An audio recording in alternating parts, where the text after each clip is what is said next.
City update ન્યૂઝમાં આપનું સ્વાગત છે। સુરતમાંથી એક અત્યંત દુઃખદ સમાચાર સામે આવ્યા છે। કામરેજ પોલીસ મથકમાં ફરજ બજાવતા હેડ કોન્સ્ટેબલ ભરતભાઈ દેસાઈ હવે આપણી વચ્ચે રહ્યા નથી।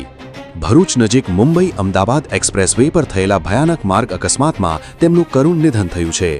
મળતી માહિતી મુજબ તેઓ પોતાની કારમાં જઈ રહ્યા હતા ત્યારે અચાનક અકસ્માત સર્જાયો અને અકસ્માત એટલો ગંભીર હતો કે તેમને બચાવી શકાયા નહીં।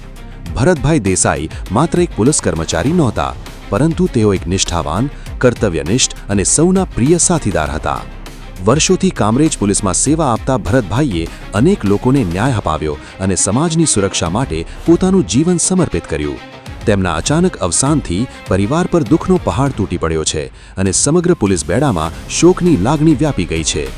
એક બહાદુર પોલીસકર્મી, એક સારો માણસ આજે આપણામાંથી વિદાય લઈ ગયો। પરમાત્મા તેમના દિવંગત આત્માને શાંતિ આપે અને પરિવારજનોને આ દુઃખ સહન કરવાની શક્તિ આપે તેવી પ્રાર્થના। City update news Sufiyan Mulla, જોડાયેલા રહો, કારણ કે હવે શહેર નહીં સમગ્ર દેશ કહેશે, આ છે સિટી અપડેટ ન્યૂઝ।